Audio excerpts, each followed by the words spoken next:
ദൃശ്യം 3യുടെ റിലീസിനായി പ്രേക്ഷകർ കാത്തിരിക്കുകയാണ്. നമുക്കറിയാം ഫ്രാഞ്ചൈസിയായി വരുന്ന ദൃശ്യം 1, ദൃശ്യം 2 ശേഷം ദൃശ്യം 3 വരുന്നു. ദൃശ്യം 1ഉം 2ഉം ഏറ്റെടുത്ത പ്രേക്ഷകർ ദൃശ്യം 3ക്കായി കാത്തിരിക്കുകയാണ്. പക്ഷേ ഒരു ചെറിയ തിരിച്ചടി ഇതുമായി ബന്ധപ്പെട്ട ആശീർവാദ് ഫിലിംസിൽ ഉണ്ടായിരിക്കുന്നു എന്നാണ് ഏറ്റവും പുതിയ വാർത്ത.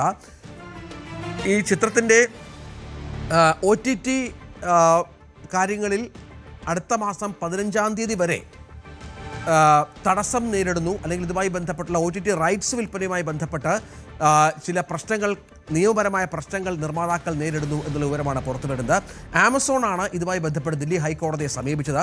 നിർമ്മാതാക്കളെ ആശീർവാദ് സിനിമാസിനെതിരെ ആമസോൺ സമർപ്പിച്ച ഹർജിയിൽ യാതൊരു തരത്തിലുള്ള നീക്കവും OTT വിൽപ്പനയുമായി ബന്ധപ്പെട്ട് ഉണ്ടാവരുത് എന്നാണ് ഇപ്പോൾ ദില്ലി കോടതി നിർദ്ദേശിച്ചിരിക്കുന്നത്. മെയ് 15 വരെയാണ് ഈ വിലക്ക്. ചിത്രം തിയേറ്ററിലെത്തുന്നതിന് 6 ദിവസം മുൻപ് വരെ.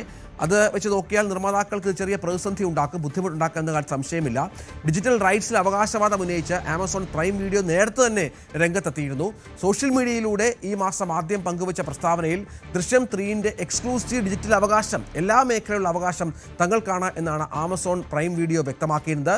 തങ്ങളുടെ അനുമതിയില്ലാതെ ഇതുമായി ബന്ധപ്പെട്ട മറ്റു കരാറുകളിൽ ഉൾപ്പെടുന്നത് നിയമ നടപടികൾ ക്ഷണിച്ചു വരുത്തും എന്നാണ് ഇപ്പോൾ പറഞ്ഞിരിക്കുന്നത്.